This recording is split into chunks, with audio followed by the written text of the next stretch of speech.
Fui abandonada pelo meu marido quando ele descobriu que nosso filho era uma criança especial. Você já se perguntou qual é a medida exata do amor? Ou até onde você seria capaz de ir por alguém que depende inteiramente de você? Eu descobri essas respostas da maneira mais dolorosa possível, numa tarde de setembro de 1977, quando o telefone tocou às 4 horas em ponto. Lembro como se fosse hoje. Eu ainda podia sentir o cheiro de álcool do hospital impregnado nas minhas mãos, mesmo depois de 3 banhos. O relógio da sala parecia marcar não apenas as horas, mas também o fim de uma vida que eu havia planejado com tanto cuidado. Naquele momento, com meu bebê de 6 meses dormindo no berço e a voz distante do meu marido no telefone dizendo que não voltaria para casa, eu não imaginava que aquele abandono seria o começo da maior história de amor da minha vida. Uma história não de romance, mas de uma força que eu nem sabia que existia dentro de mim. Feche os olhos por um instante. Imagine construir uma vida inteira ao lado de alguém, planejar cada detalhe do futuro juntos. E então, de repente, tudo desmorona porque aquilo que você vê como uma bênção, a outra pessoa enxerga como um fardo pesado demais para carregar. Foi assim que me tornei, aos 37 anos, mãe solo de um menino especial em uma época em que a sociedade mal sabia pronunciar as palavras Síndrome de Down. Nasci e cresci em Ribeirão das Flores, uma daquelas cidadezinhas do interior de São Paulo, onde todos se conhecem pelo nome e sobrenome. O tipo de lugar onde as fofocas correm mais rápido que a água do rio que corta a cidade. Nossa casa ficava na Rua das Acácias, uma casinha simples de 3 cômodos com um quintal grande onde minha mãe cultivava margaridas que perfumavam as manhãs. Foi ali que aprendi tudo sobre ser mulher, observando minha mãe Aparecida, que acordava antes do sol para preparar o café do meu pai antes dele ir para a roça. Ela dizia: Celina, mulher tem que ser forte, mas sem nunca perder a doçura.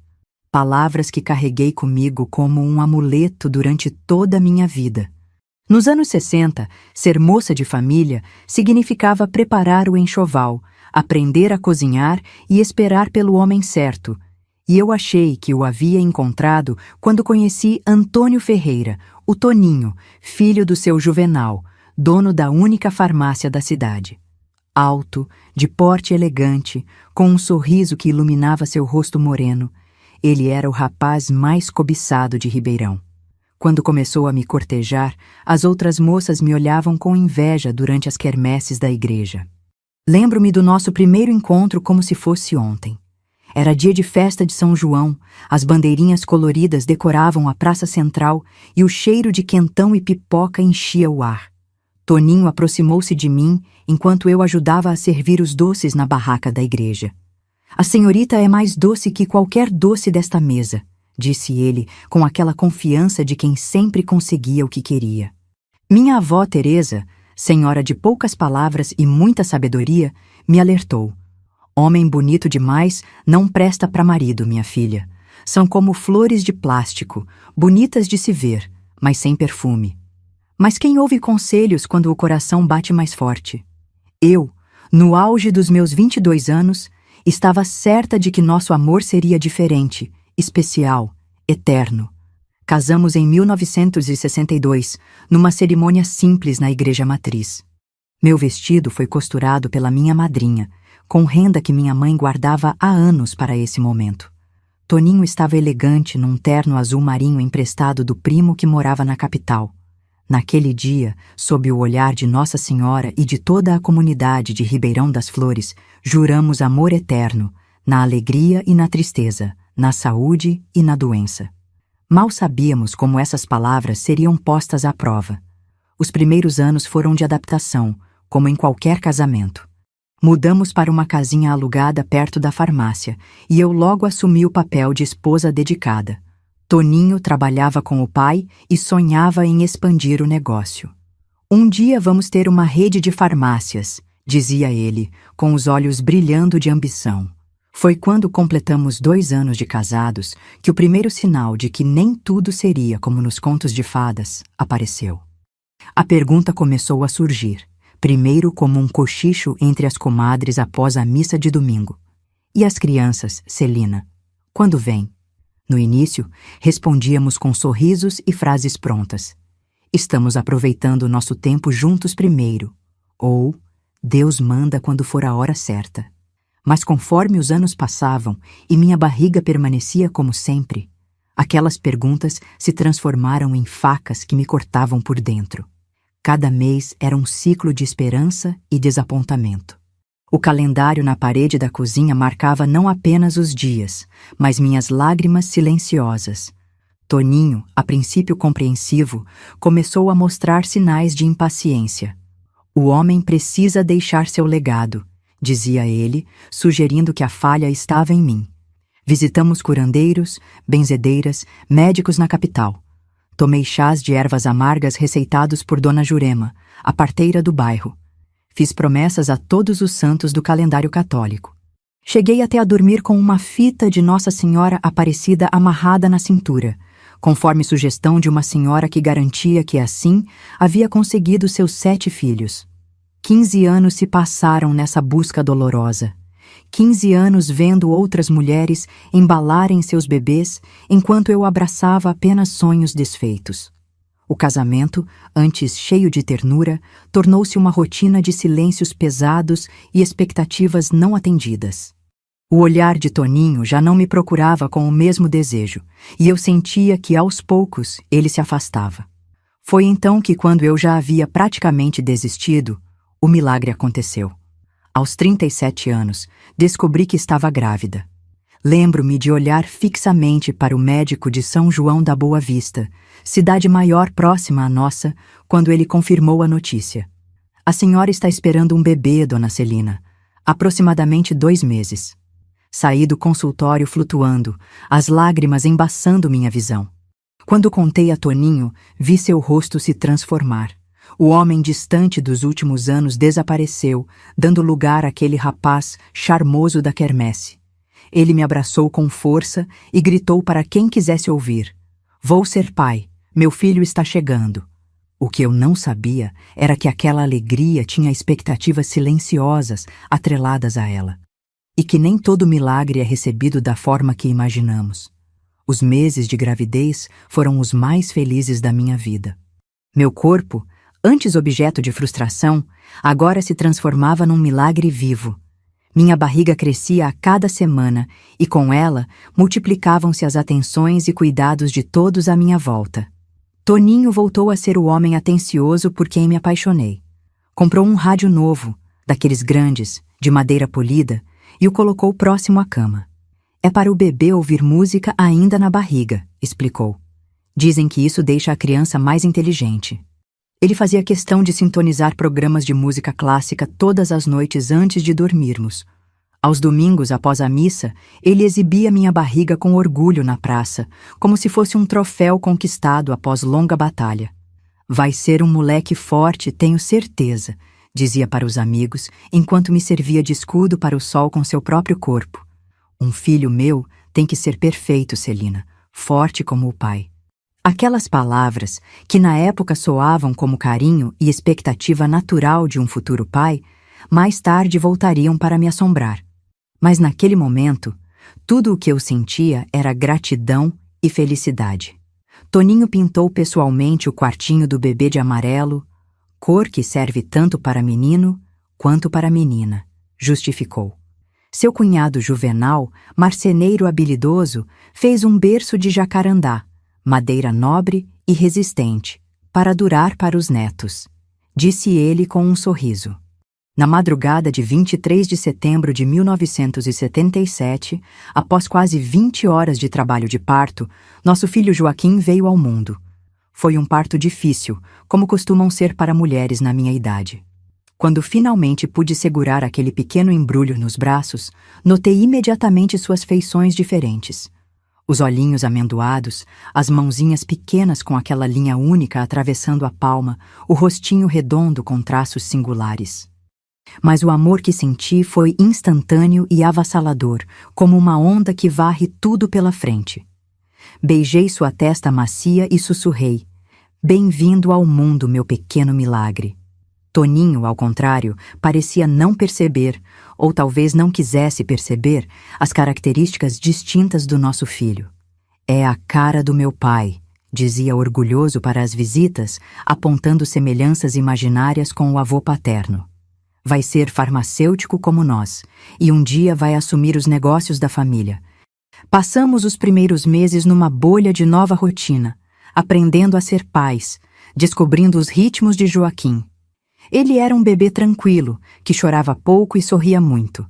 Mas eu, com meu instinto de mãe, percebia que seu desenvolvimento era diferente do que as revistas para mães descreviam como normal.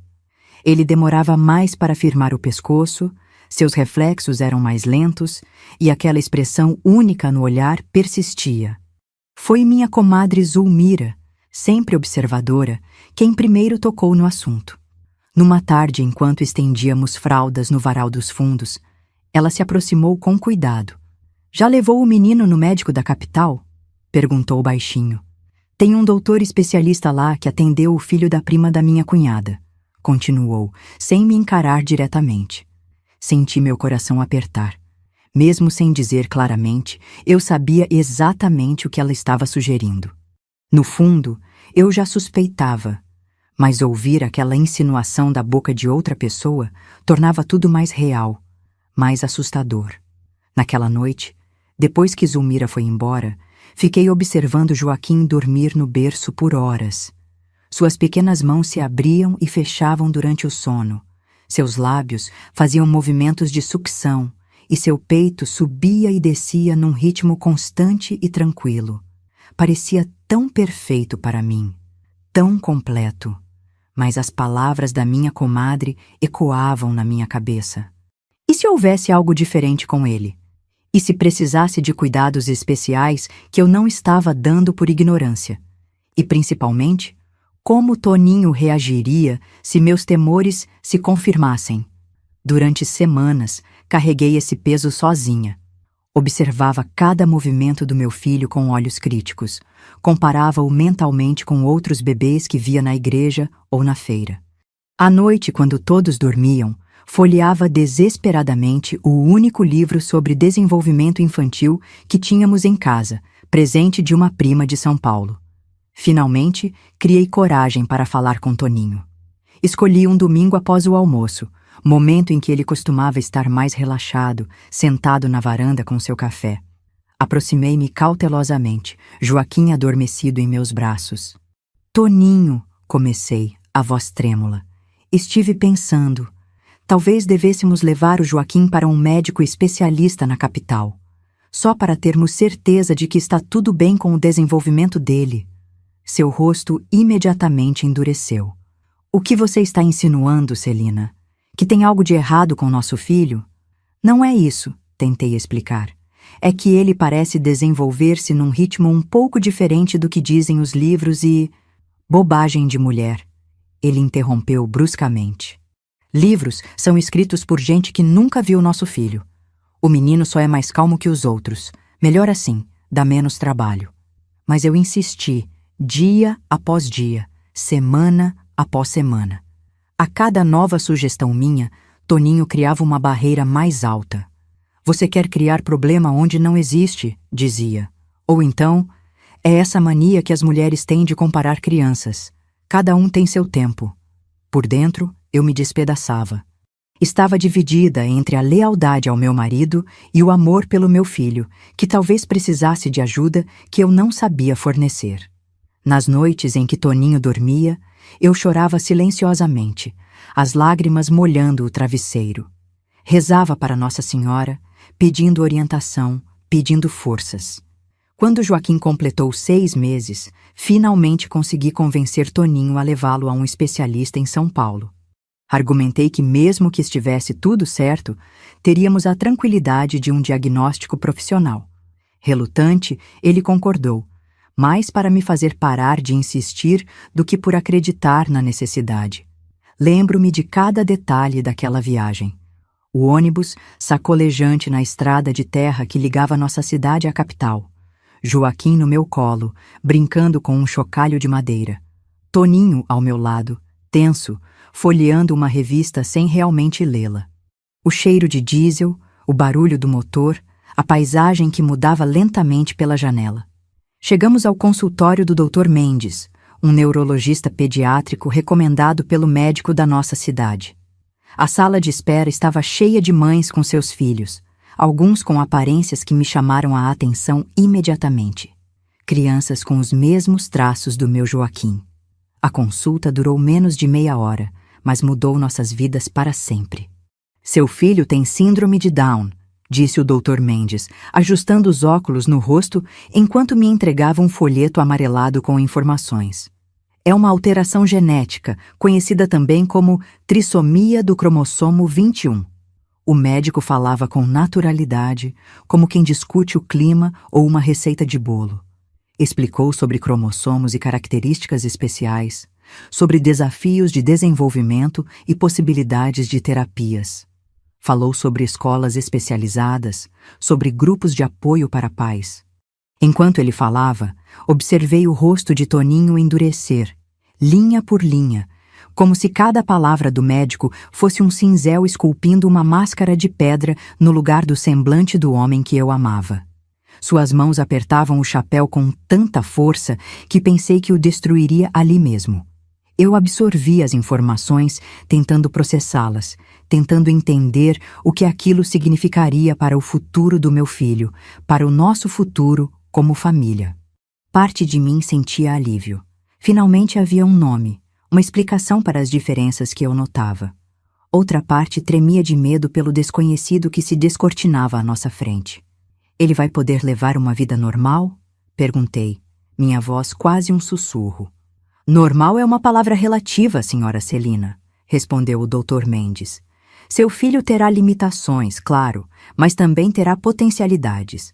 Com estímulo adequado, carinho e dedicação, ele pode desenvolver muitas habilidades. Cada criança com síndrome de Down é única. Toninho permaneceu em silêncio durante toda a consulta, como uma estátua, apenas assentindo ocasionalmente quando o médico se dirigia diretamente a ele. No caminho de volta para casa, no ônibus sacolejante que ligava a capital ao nosso município, ele não pronunciou uma única palavra.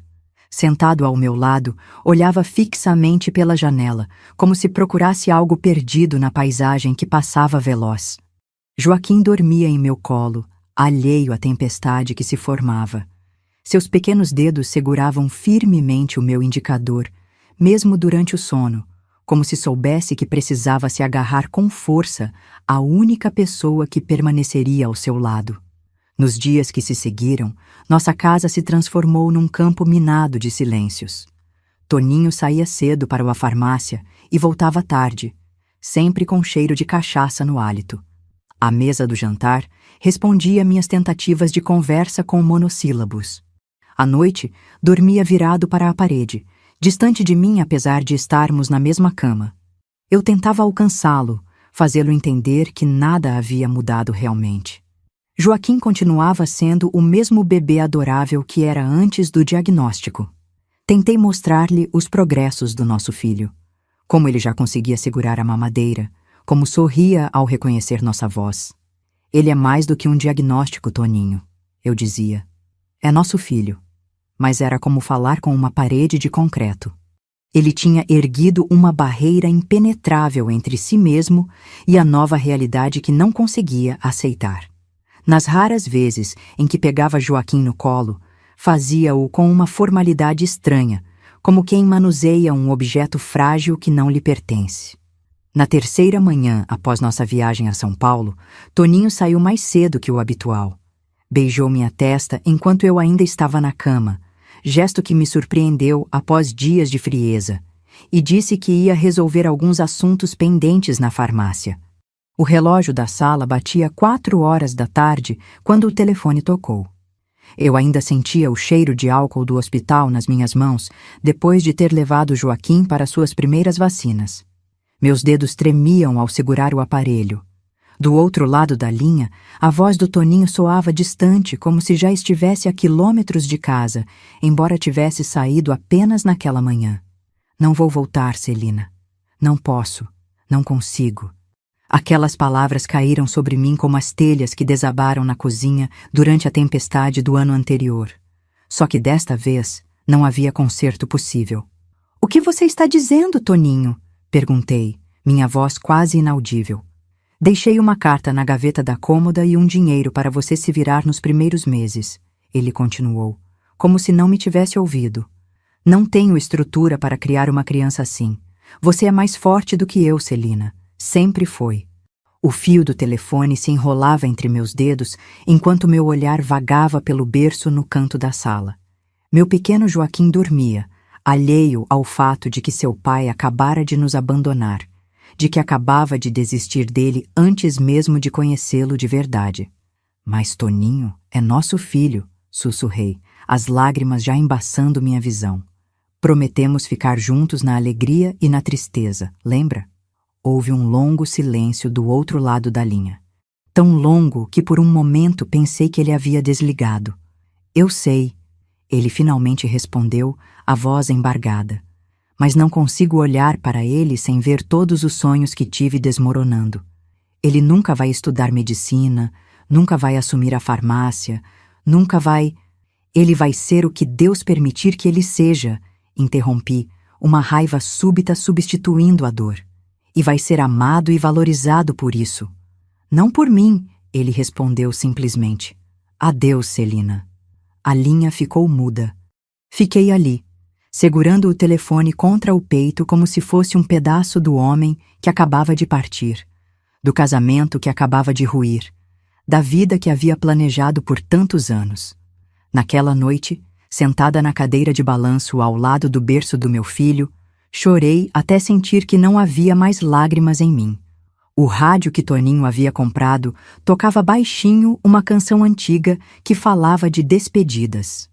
Lá fora, os grilos cantavam como se nada tivesse acontecido, como se o mundo não tivesse acabado de desabar sobre meus ombros. Abri a carta que Toninho havia deixado. Poucas linhas escritas às pressas, reafirmando o que já havia dito pelo telefone. No envelope, algumas notas de dinheiro, suficientes para sobreviver uns 3 meses, se eu fosse muito econômica. A realidade cruel se impunha. Eu era agora uma mãe solo de uma criança especial, numa época e num lugar onde ambas as condições eram vistas com olhos de piedade, quando não de preconceito. Não tinha profissão, pois havia dedicado minha vida adulta a ser esposa e dona de casa. Meus pais já haviam falecido e meus irmãos moravam longe, com suas próprias famílias e dificuldades. Quando o sol nasceu no dia seguinte, eu ainda estava na mesma posição, velando o sono do meu filho e tentando juntar os pedaços do meu coração despedaçado para transformá-los em algo parecido com coragem. Foi a fome de Joaquim que me despertou daquele transe de dor. Seus chorinhos pedindo leite me lembraram que não havia tempo para autopiedade. Havia uma vida, a mais preciosa do mundo para mim, dependendo das minhas decisões a partir daquele momento. O primeiro desafio foi enfrentar os olhares e cochichos da vizinhança. Numa cidade pequena como Ribeirão das Flores, notícias correm como fogo em palha seca. Antes mesmo do final da semana, todos já sabiam que Toninho havia me abandonado por causa da condição do menino. As mesmas senhoras que antes me cumprimentavam com sorrisos, agora passavam com olhares de pena, ou pior, com aquela curiosidade mórbida, disfarçada de preocupação. "Mas como ele teve coragem?" perguntavam, não para me confortar, mas para colher detalhes suculentos para as conversas de fim de tarde nas calçadas. "Se precisar de alguma coisa, pode contar conosco", diziam outras, sabendo perfeitamente que jamais bateriam à minha porta para oferecer ajuda concreta. O segundo desafio foi financeiro. O dinheiro deixado por Toninho estava acabando, e as contas continuavam chegando. Sem experiência de trabalho fora de casa e com um bebê que demandava cuidados constantes, minhas opções eram escassas. Comecei lavando e passando roupas para fora. Acordava antes do sol nascer, colocava o berço de Joaquim perto do tanque e trabalhava enquanto ele ainda dormia. Minhas mãos, antes protegidas por luvas de borracha para manter a maciez que Toninho admirava, rapidamente ficaram ásperas e rachadas pelo sabão em pó e pela água fria. À tarde, quando o sol era menos inclemente, amarrava Joaquim as costas com um pano, como havia aprendido com as mulheres da roça, e saía para entregar as roupas limpas e recolher novas peças para lavar. Meus pés, que antes raramente iam além do quarteirão da igreja, agora percorriam toda a cidade carregando trouxas de roupa e um bebê. Mas o trabalho não rendia o suficiente. O aluguel atrasou 1, 2, 3 vezes. O dono da casa, que havia sido amigo de meu pai, fazia vista grossa por solidariedade, mas eu sabia que isso não duraria para sempre. A farmácia, que antes me oferecia crédito como esposa do filho do dono, agora exigia pagamento à vista para os pouquíssimos remédios que eu precisava comprar. O terceiro e talvez mais doloroso desafio foi lidar com a desinformação e o preconceito sobre a condição do meu filho. Nos anos 70, no interior do Brasil, uma criança com síndrome de Down era vista quase como uma maldição. As pessoas se afastavam, como se a condição fosse contagiosa. Outras me olhavam com uma mistura de pena e reprovação, como se eu tivesse feito algo errado durante a gravidez. Deve ser porque você já era velha quando engravidou, disse uma vez a esposa do açougueiro, com uma naturalidade cruel. Ou talvez seja um castigo por algum pecado, sugeriu outra senhora após a missa, fazendo o sinal da cruz. Eu engolia as lágrimas e o orgulho, sabendo que precisava economizar energia para as batalhas que realmente importavam. E a mais importante delas era garantir que Joaquim recebesse os cuidados médicos e estímulos de que precisava. O Dr. Mendes havia nos dado uma lista de exercícios e atividades para estimular o desenvolvimento de Joaquim. Exercícios para fortalecer os músculos, jogos para melhorar a coordenação motora, técnicas para estimular a fala. Sem dinheiro para terapeutas especializados, transformei-me em fisioterapeuta, fonoaudióloga e terapeuta ocupacional amadora. Nas poucas horas livres entre o trabalho e os afazeres domésticos, dedicava-me a massagear as perninhas do meu filho, a ensiná-lo a segurar objetos, a estimular seus sentidos com cores, texturas e sons diferentes. À noite, exausta, lia e relia o material informativo que o médico havia me dado, tentando absorver cada migalha de conhecimento que pudesse ajudar meu filho. Foi nessa época que tomei uma decisão que mudaria nossas vidas para sempre. Numa tarde de domingo, enquanto a maioria das famílias de Ribeirão das Flores se reunia para o tradicional almoço após a missa, recebi uma ligação que me deu um novo fôlego de esperança. Era minha prima Dulce, que morava em São Paulo há quase 20 anos. Dulce e eu havíamos sido próximas na infância, mas a vida adulta e a distância acabaram afastando-nos. Ela havia sabido do meu abandono através de uma tia em comum e ligou para oferecer apoio. Após ouvir sobre minha situação financeira e os desafios com Joaquim, ela fez uma proposta que soou como música aos meus ouvidos cansados. "Venha para São Paulo, Celina", disse ela, com a praticidade de quem já havia enfrentado seus próprios desafios na vida. "Aqui tem mais recursos para o menino. E você pode trabalhar no armarinho da minha sogra. Tenho um quartinho nos fundos da minha casa que vocês podem usar até se estabelecerem." A ideia de deixar a cidade onde nasci e cresci era assustadora. Mas a perspectiva de um emprego fixo, e principalmente a possibilidade de acesso a melhores recursos médicos para Joaquim, eram tentadoras demais para ignorar. Na manhã seguinte, tomei a decisão que definiria o resto da minha vida. Fui até a agência do único banco da cidade e vendi as alianças de casamento, o último vestígio material da minha união com Toninho. Com o dinheiro, comprei 2 passagens para São Paulo, uma para mim e meia passagem para Joaquim, que agora já tinha quase 8 meses. Parti numa quinta-feira chuvosa, carregando uma mala de papelão com nossas poucas roupas, o folheto informativo do Dr. Mendes, algumas fraldas de pano e uma foto da minha mãe no dia do meu casamento. Deixei para trás não apenas uma cidade, mas também uma versão de mim mesma. A jovem Celina, que acreditava em contos de fadas e em promessas de "até que a morte nos separe". A chegada a São Paulo foi um choque de realidade. A cidade gigantesca, barulhenta e impessoal era o oposto de tudo o que eu conhecia. O quartinho que Dulce havia oferecido era menor do que eu imaginava. Mal cabia uma cama de solteiro e um berço improvisado que seu marido havia montado com caixotes de feira. Mas tinha teto, paredes e, principalmente, estava isento de olhares de julgamento. O trabalho no armarinho começou no dia seguinte à nossa chegada. Dulce me ensinou o básico sobre atendimento aos clientes, organização das mercadorias e operação da antiga caixa registradora. Joaquim ficava num cercadinho improvisado nos fundos da loja, à vista de todos, mas protegido por uma barreira de caixas de aviamentos. As primeiras semanas foram exaustivas. Meus pés, acostumados às ruas de terra batida de Ribeirão, agora doíam constantemente pelo contato com o concreto duro de São Paulo. Minha cabeça, habituada ao silêncio entrecortado apenas pelo canto dos passarinhos, agora latejava com o barulho constante dos ônibus e caminhões que passavam pela avenida onde se localizava o armarinho.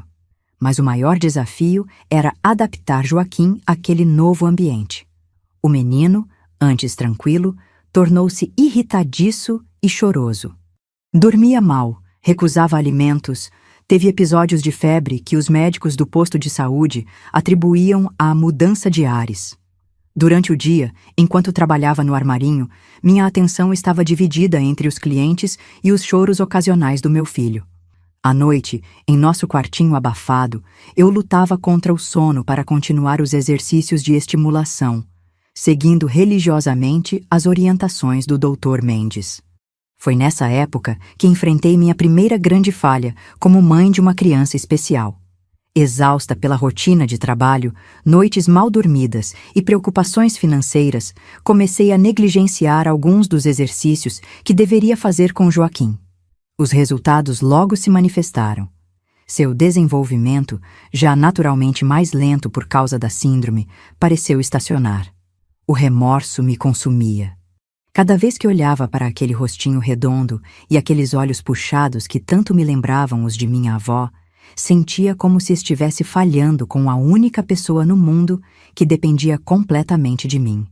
Uma noite, após um dia particularmente difícil no armarinho, desabei em lágrimas no colo de Dulce. Entre soluços, confessei meus medos, minha exaustão, minha sensação de inadequação. Eu não sei se consigo, Dulce, disse, a voz embargada. E se eu não for capaz de dar a ele tudo o que ele precisa? E se no final Toninho estiver certo e eu não tiver estrutura para isso? Minha prima me olhou com aquela sabedoria que só quem já enfrentou grandes tempestades na vida possui. Pegou minhas mãos entre as suas, as dela ásperas pelo trabalho duro, as minhas já começando a mostrar os primeiros sinais de envelhecimento precoce. Celina, disse ela com firmeza, ninguém nasce sabendo ser mãe de uma criança especial. Você está aprendendo no caminho mais difícil, sozinha e com poucos recursos. Mas está aprendendo, e isso já é mais do que muitos fariam. Suas palavras foram como um bálsamo para minha alma ferida. Naquela noite, enquanto observava Joaquim dormir, tomei uma segunda decisão importante. Não me permitiria desistir. Por mais difícil que fosse, por mais obstáculos que surgissem, eu encontraria forças onde não sabia que existiam. Foi Dulce quem me falou sobre a Associação de Pais e Amigos dos Excepcionais, APAE, uma organização que oferecia suporte educacional e terapêutico para crianças com diversas deficiências, incluindo a síndrome de Down. A sede mais próxima ficava a quase 1 hora de ônibus da nossa casa, mas eu não hesitei. Numa segunda-feira fria de julho de 1978, peguei 2 ônibus lotados com Joaquim no colo, agora com quase 10 meses, para a nossa primeira visita à instituição. O prédio simples, pintado de azul claro, parecia para mim tão imponente quanto um palácio. Representava a esperança de um futuro melhor para meu filho. Foi ali que conheci a doutora Luísa, uma terapeuta ocupacional que se tornaria uma figura central em nossas vidas. Alta, de cabelos grisalhos, sempre presos num coque simples, e olhos de um azul penetrante, ela tinha o dom de ver possibilidades onde outros viam apenas limitações. A senhora está fazendo um trabalho incrível com seu filho, disse ela após avaliar Joaquim. Considerando suas circunstâncias, ele está se desenvolvendo muito bem. Aquelas palavras, as primeiras de aprovação que eu recebia desde que me tornara mãe solo, fizeram meu peito inflar de orgulho. Pela primeira vez, senti que talvez não estivesse falhando tanto quanto pensava. Doutora Luísa elaborou um plano de atividades mais estruturado para Joaquim, com exercícios adaptados às nossas possibilidades de tempo e recursos. Ensinou-me a usar objetos cotidianos como ferramentas terapêuticas. Uma colher para fortalecer a apreensão, grãos de feijão para estimular a sensibilidade tátil, música simples para desenvolver a percepção auditiva. Mais importante ainda, apresentou-me a outras mães na mesma situação. Mulheres de diferentes idades e classes sociais, todas unidas pela experiência comum de criar filhos especiais num mundo pouco preparado para recebê-los. Algumas eram abandonadas como eu, outras contavam com o apoio de maridos compreensivos, mas todas compartilhavam histórias de dificuldades, pequenas conquistas e um amor incondicional por seus filhos. Naquele grupo de mulheres, encontrei não apenas informação e apoio prático, mas também a força emocional que me faltava. Cada história de superação que ouvia alimentava minha determinação. Cada sorriso conquistado por uma criança antes considerada sem esperança renovava minha fé no potencial do meu próprio filho. Aos poucos, nossa vida foi encontrando um novo ritmo. Joaquim frequentava a APAE 2 vezes por semana, nas minhas folgas do armarinho, e eu aplicava em casa o que aprendia lá. Seu desenvolvimento, embora mais lento que o de outras crianças, começou a mostrar progressos notáveis. No seu primeiro aniversário, comemorado modestamente na casa de Dulce com um bolo simples e alguns balões, Joaquim já conseguia sentar-se sem apoio, bater palmas e responder ao seu nome com um sorriso que iluminava todo o seu rostinho. Cada pequena conquista era celebrada como uma grande vitória, mas novos desafios estavam apenas começando. O primeiro deles surgiu quando a sogra de Dulce decidiu vender o armarinho para se aposentar. De repente, me vi novamente sem emprego fixo, dependendo de trabalhos temporários como faxineira e passadeira para sustentar a mim e a Joaquim. O segundo veio na forma de uma carta do advogado de Toninho, informando que ele havia iniciado o processo de divórcio, algo ainda raro e estigmatizado no Brasil dos anos 70, e renunciava oficialmente à paternidade de Joaquim. O documento, frio e impessoal, como só papéis jurídicos conseguem ser, formalizava o abandono que eu já vivia na prática. Ainda assim, ver aquilo escrito em papel timbrado, com carimbos e assinaturas, foi como reviver a dor do abandono. O terceiro e mais assustador desafio veio quando Joaquim, então com 1 ano e meio, teve sua primeira crise convulsiva. Estávamos em casa, era final de tarde, e eu preparava uma sopa simples para o jantar, quando ouvi um barulho estranho vindo do canto onde ele brincava. Ao me virar, vi meu filho com o corpo rígido, os olhos revirados e espuma saindo pelos cantos da boca. Aqueles segundos, que pareceram uma eternidade, foram os mais aterrorizantes da minha vida. Peguei-o nos braços e corri para a rua, gritando por socorro. Um vizinho, motorista de táxi, ouviu meus gritos e nos levou ao pronto-socorro mais próximo. No hospital público lotado, esperei horas para ser atendida, segurando meu filho que, após a crise, havia caído num sono profundo. A médica que finalmente nos atendeu, uma jovem mulher com olheiras profundas de cansaço, explicou que convulsões não eram incomuns em crianças com síndrome de Down, especialmente aquelas com cardiopatias, problema que eu nem sabia que Joaquim tinha. Ele precisa fazer exames mais específicos, disse ela, prescrevendo um anticonvulsivante e uma bateria de testes que o sistema público de saúde levaria meses para agendar. Saí do hospital com um peso novo sobre os ombros. A consciência de que a saúde do meu filho era ainda mais frágil do que eu imaginava. E com uma determinação renovada de encontrar meios para proporcionar a ele o atendimento médico adequado, nem que para isso tivesse que trabalhar dia e noite. Os meses que se seguiram foram de luta constante. Trabalhava em 2, às vezes 3 empregos diferentes para juntar dinheiro para os exames e medicamentos de Joaquim.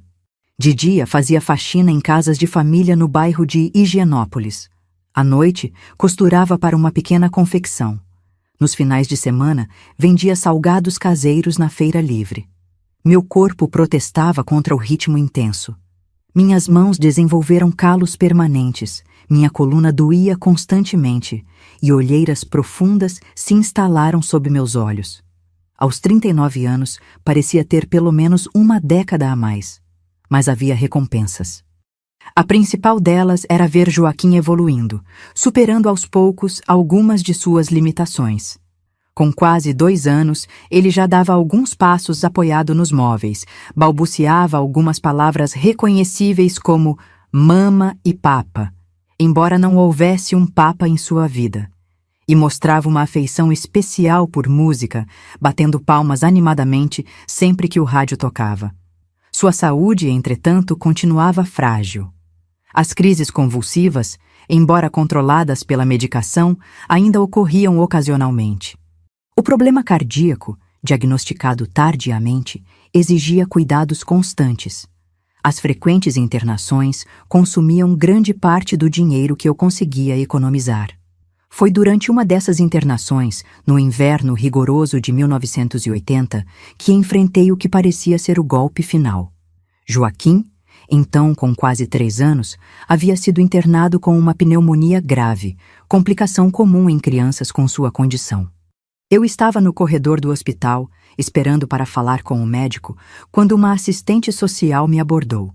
"Senhora Celina?" perguntou ela, consultando uma prancheta. "Podemos conversar um momento?" Em sua pequena sala repleta de arquivos, ela me explicou que havia recebido uma denúncia anônima. Alguém, provavelmente algum vizinho bem-intencionado, mas mal informado, havia reportado que eu negligenciava meu filho, deixando-o frequentemente sob cuidados de terceiros enquanto trabalhava. "Entendemos sua situação difícil", disse a mulher, com uma expressão que tentava ser compreensiva, mas soava condescendente. "Mas precisamos garantir que crianças com necessidades especiais recebam atenção adequada. Existe a opção de institucionalização, onde ele receberia cuidados profissionais constantemente. A sugestão implícita de que eu entregasse meu filho para uma instituição foi como uma punhalada no meu peito. O ar pareceu sumir dos meus pulmões e senti minhas pernas fraquejarem. Nunca, nem nos momentos mais desesperadores de exaustão ou dificuldade financeira, havia considerado abrir mão do meu filho. "Meu filho não sai do meu lado", respondi, com uma firmeza que surpreendeu até a mim mesma. "Ele tem uma mãe e um lar. O que ele precisa é de um país que ofereça mais suporte para famílias como a nossa, não de ser separado da única pessoa que o ama incondicionalmente." A assistente social recuou diante da minha determinação, mas o incidente deixou marcas profundas em minha psique. A ameaça, ainda que velada, de perder a guarda de Joaquim, tornou-se um novo fantasma a me assombrar nas noites insones. Foi nesse momento crítico, quando as forças pareciam me faltar completamente, que um encontro inesperado mudou o curso de nossas vidas. No quarto do hospital onde Joaquim estava internado, conheci Dona Carmen, uma senhora de seus 70 anos que visitava o neto na cama ao lado. Durante os longos períodos de espera entre exames e medicações, começamos a conversar. Ela ouviu minha história com uma atenção genuína que há muito tempo eu não experimentava. Dona Carmen era proprietária de uma pequena escola infantil no bairro do Ipiranga. Estava se preparando para aposentar-se e buscava alguém para assumir gradualmente a administração do estabelecimento. "Você tem exatamente o que procuro", disse ela após vários dias observando como eu cuidava de Joaquim, como interagia com as enfermeiras e outros pacientes. Determinação, paciência e um coração enorme. A parte técnica eu posso ensinar, mas essas qualidades não se aprendem em escola nenhuma. Sua proposta parecia boa demais para ser verdade. Eu trabalharia como assistente administrativa na escola, aprendendo o negócio aos poucos, e Joaquim poderia frequentar o espaço durante meu horário de trabalho, recebendo estimulação adequada junto com as demais crianças. Mas ele tem síndrome de Down, alertei, acostumada a ver portas se fecharem diante dessa informação. Tem necessidades especiais, precisa de mais atenção. Dona Carmen sorriu com aquela serenidade que só a idade avançada e muitas experiências de vida proporcionam. Minha querida, disse ela, já estou velha demais para ter medo de desafios. E acredito firmemente que todas as crianças podem aprender e se desenvolver quando recebem amor e oportunidades apropriadas. Seu filho será bem-vindo na minha escola, e você também. Ali, naquele quarto de hospital, com meu filho dormindo pacificamente, após dias de febre alta e dificuldade para respirar, senti um nó se formar na minha garganta. Não era apenas alívio pela perspectiva de um emprego melhor ou pela oportunidade educacional para Joaquim. Era algo mais profundo. A sensação de que, finalmente, alguém enxergava além das nossas limitações e dificuldades e apostava no nosso potencial. O momento representava uma virada significativa na nossa jornada, um farol de esperança após anos navegando em águas turbulentas. Mas eu ainda não sabia que o maior teste de todos estava por vir, um reencontro inesperado que me forçaria a confrontar feridas antigas e tomar decisões ainda mais difíceis. Os anos passaram com a velocidade impressionante que só o tempo preenchido com trabalho árduo e propósito consegue alcançar. Joaquim cresceu, superando muitas das limitações que os médicos haviam previsto nos seus primeiros dias de vida. A escola de Dona Carmen tornou-se nosso refúgio e também nossa plataforma de lançamento para uma vida melhor. Conforme prometido, a bondosa senhora me ensinou todos os aspectos da administração escolar, desde a elaboração de currículos adaptados até a gestão financeira do pequeno estabelecimento. Mais importante, ensinou-me a acreditar na capacidade do meu filho e a lutar pelos seus direitos numa sociedade que ainda o via como incapaz. Quando Dona Carmen faleceu em 1985, deixou a escola para mim em seu testamento, com a única condição de que continuássemos aceitando crianças com necessidades especiais, integrando-as às turmas regulares, uma abordagem revolucionária para a época. Aos 10 anos, Joaquim já lia palavras simples, realizava operações matemáticas básicas e, para orgulho particular meu, tocava algumas melodias no velho piano que decorava o saguão da escola.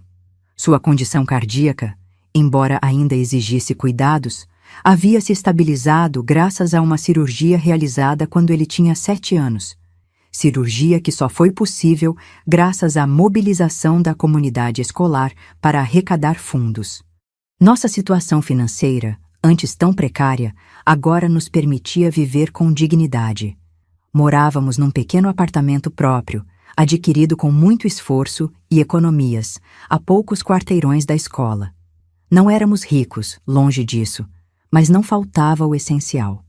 E o mais importante, havíamos construído uma rede de apoio sólida, formada por professores, pais de alunos, profissionais de saúde e amigos que verdadeiramente se importavam conosco. Eu já não era mais aquela jovem ingênua de Ribeirão das Flores, nem a mulher desesperada dos primeiros anos em São Paulo. Aos 49 anos, carregava no rosto as marcas das batalhas enfrentadas, mas também a serenidade de quem havia aprendido a encontrar alegria nas pequenas vitórias cotidianas. Meus cabelos, agora com muitos fios prateados, eu mantinha curtos por praticidade. Usava roupas simples, mas dignas, e havia reconquistado algo que perdera no dia do abandono: meu sorriso. Foi nesse período de relativa estabilidade que um evento inesperado abalou nossa rotina cuidadosamente construída.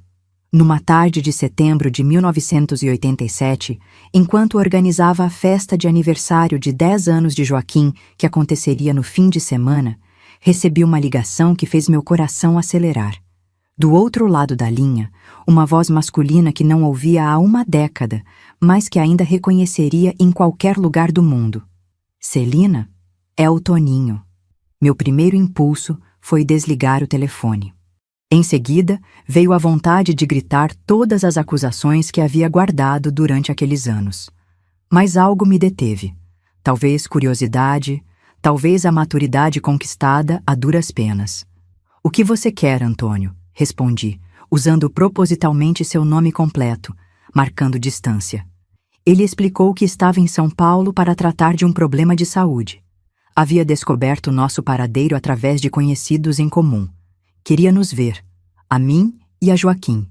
"Ele ainda é meu filho", disse a voz vacilante.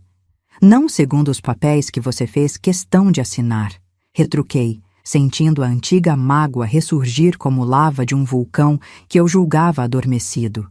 Houve um silêncio do outro lado da linha. Quando ele voltou a falar, sua voz soava diferente, mais envelhecida, mais cansada. "Eu sei que não mereço", disse ele. "Mas estou doente, Celina. Os médicos não me dão muito tempo.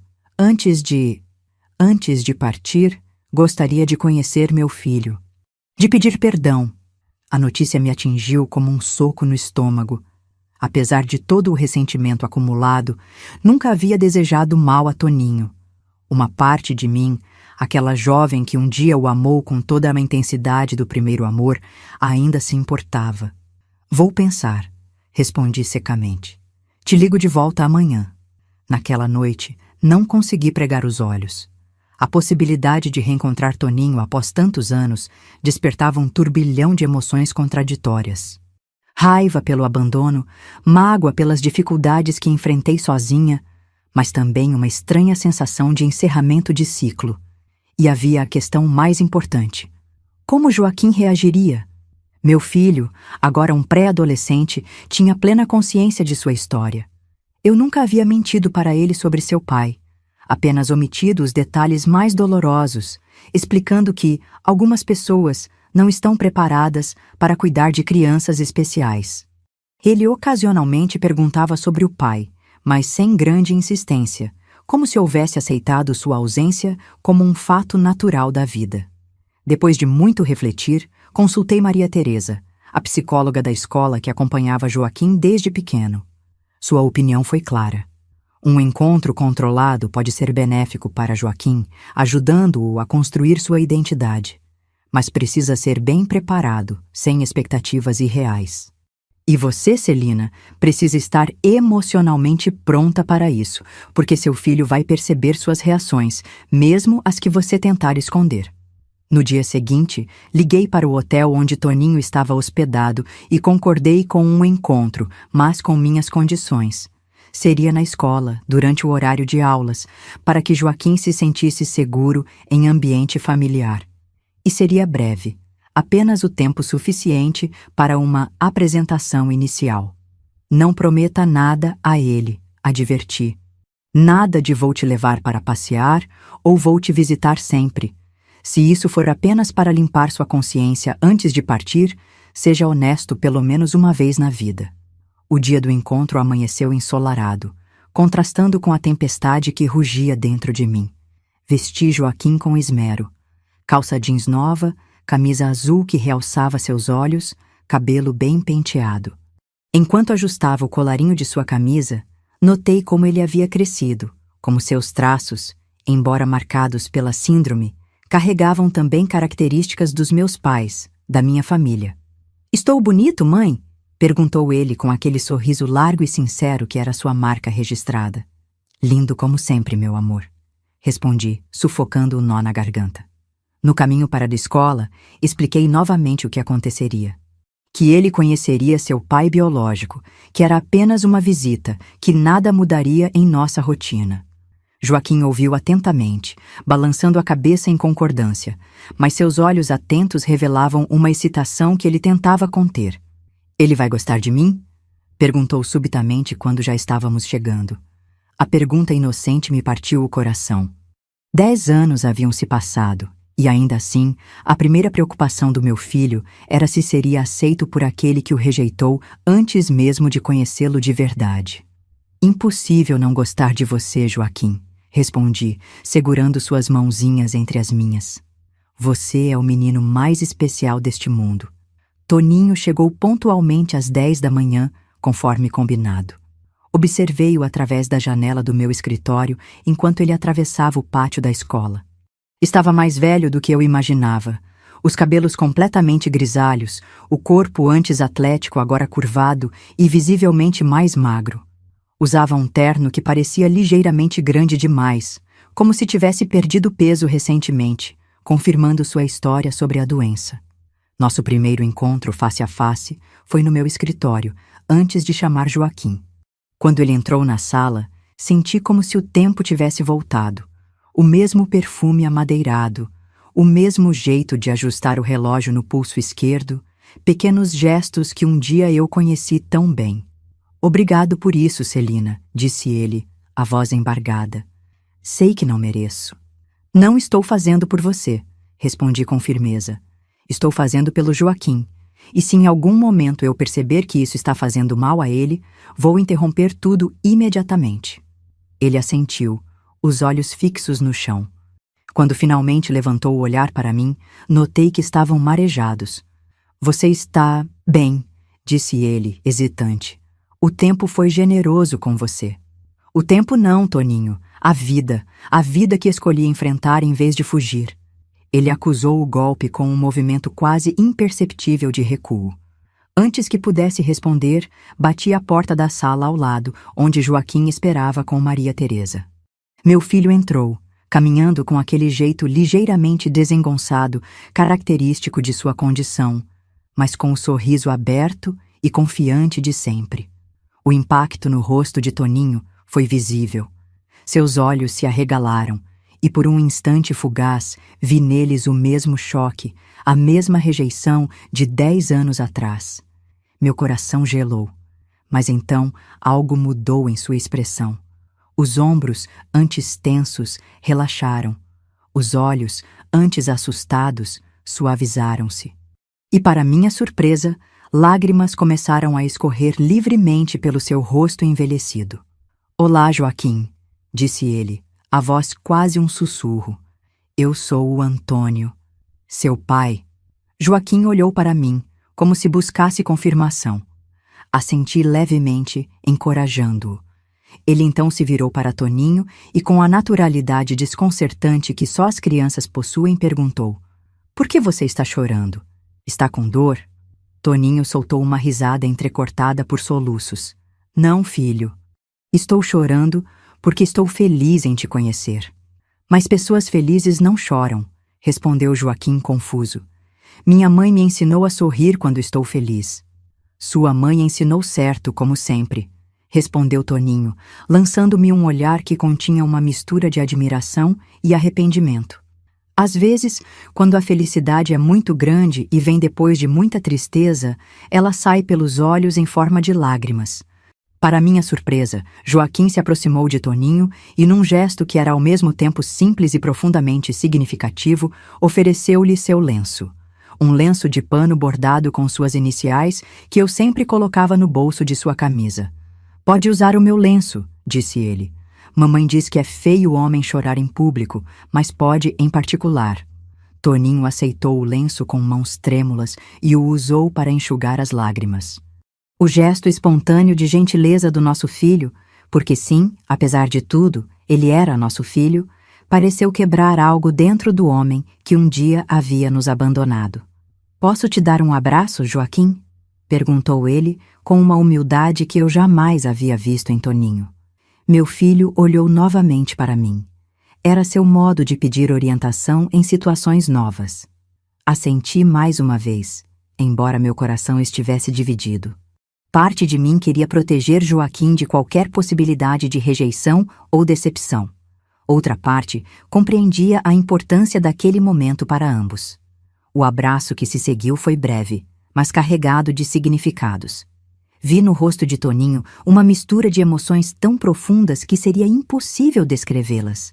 Alegria, arrependimento, tristeza, admiração, tudo ao mesmo tempo. E no rosto do meu filho vi algo que me fez engolir as lágrimas que ameaçavam escapar. Vi reconhecimento. Não o reconhecimento de feições familiares ou traços hereditários, mas o reconhecimento mais profundo, quase instintivo, de alguém que, apesar da ausência, era parte de sua história, de sua identidade. A conversa que se seguiu foi simples, centrada principalmente nas atividades escolares de Joaquim, em seus gostos e desafios cotidianos. Toninho ouviu com atenção genuína quando nosso filho descreveu suas aulas de piano, sua participação no coral da escola, sua coleção de selos que havia começado no ano anterior. Em determinado momento, Joaquim perguntou sobre a vida do pai, onde morava, o que fazia. Toninho respondeu com uma franqueza surpreendente, adaptada ao nível de compreensão do menino, mas sem suavizar demais a realidade. Moro longe daqui, no Paraná, explicou. Trabalho numa fazenda que produz café. Tenho outros filhos também, seus meio-irmãos. Eles têm síndrome de Down como eu?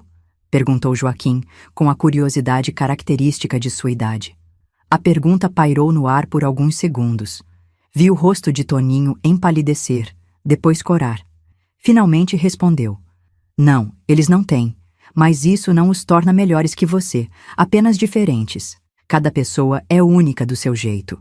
Foi nesse momento que percebi a verdadeira dimensão da mudança em Toninho. Não era apenas remorso de um homem doente tentando fazer as pazes com seu passado. Era uma compreensão tardia, mas genuína, do erro que havia cometido, do que havia perdido. O encontro, que eu havia planejado para durar no máximo meia hora, estendeu-se por quase 2. Quando chegou o momento de encerrar, Joaquim surpreendeu a todos nós com um pedido. Você pode tocar piano comigo? Quero te mostrar a música que aprendi. Maria Teresa me olhou, perguntando silenciosamente se deveria intervir. Balancei a cabeça negativamente. Algo me dizia que aquele momento era importante, talvez mais para Toninho do que para Joaquim.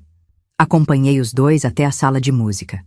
Joaquim sentou-se ao piano, ajustou a postura conforme havia aprendido e começou a tocar Para Elisa, de Beethoven. Não a peça completa, claro, mas uma versão simplificada que havia praticado por meses.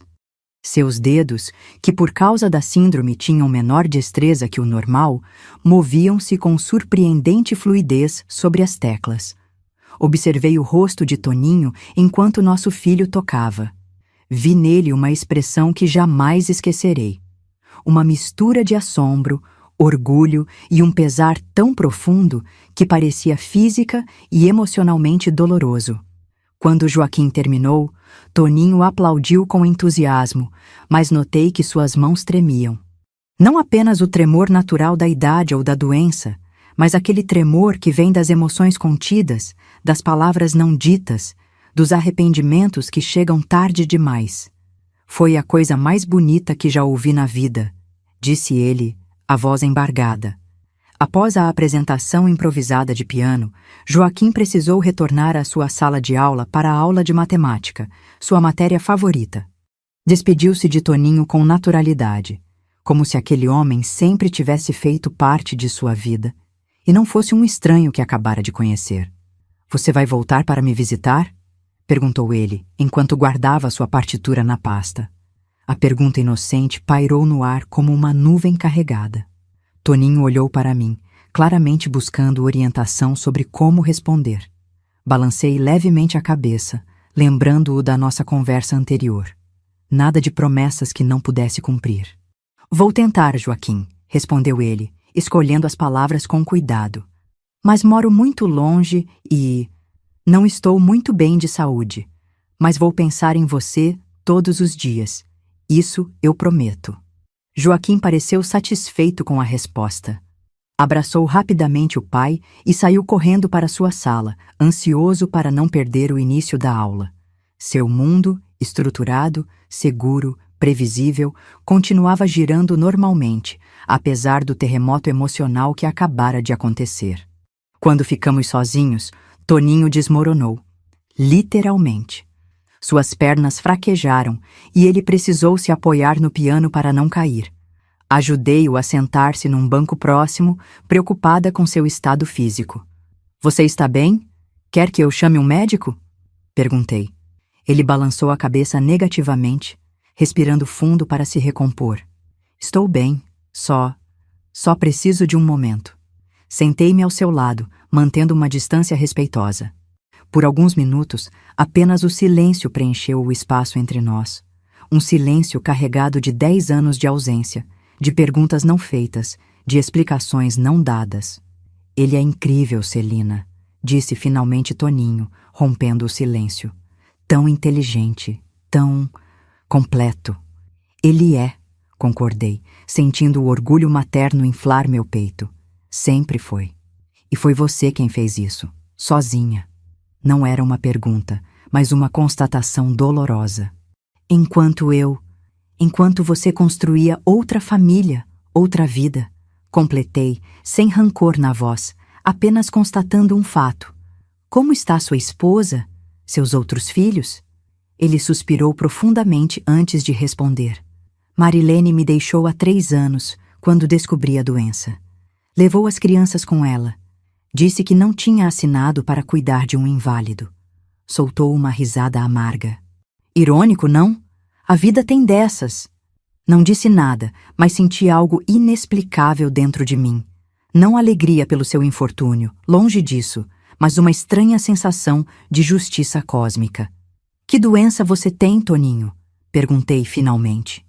Esclerose lateral amiotrófica, respondeu ele, pronunciando cada sílaba como se ainda estivesse se acostumando com aquelas palavras. Os médicos dizem que tenho entre 6 meses e 1 ano. Já estou perdendo os movimentos das pernas e logo serão os braços. A notícia, embora eu já esperasse algo grave, caiu como um peso. Por um momento, esqueci todos os anos de mágoa e vi apenas o rapaz de sorriso fácil por quem me apaixonei décadas atrás. Sinto muito, disse sinceramente. Eu também sinto, Celina, por tudo. Ele fez uma pausa, como se reunisse coragem. Principalmente por ter sido um covarde, por ter fugido quando você e Joaquim mais precisavam de mim. Suas palavras abriram uma comporta dentro de mim. 10 anos de raiva, dor e questionamentos emergiram à superfície. Por que, Toninho? Por que você simplesmente nos abandonou? Você nem sequer tentou. Ele desviou o olhar para o piano, passando os dedos levemente pelas teclas que Joaquim havia tocado minutos antes. Medo, respondeu simplesmente. Medo de não ser capaz, de falhar, de enfrentar os olhares das pessoas. Medo do futuro incerto. Eu tinha tantos planos, tantos sonhos para nosso filho. Quando o médico disse que ele tinha síndrome de Down, senti como se todos esses sonhos tivessem morrido. Sonhos morrem todos os dias, Toninho. Respondi, com a sabedoria adquirida em anos de adaptação constante. E outros nascem no lugar, diferentes, mas não menos valiosos. Eu sei disso agora, ele disse, a voz quebrando. Ver Joaquim hoje, ouvir ele tocar piano, perceber a pessoa extraordinária que ele se tornou. Parou, engolindo em seco. Daria tudo para voltar atrás, Celina, para ter sido o pai que ele merecia.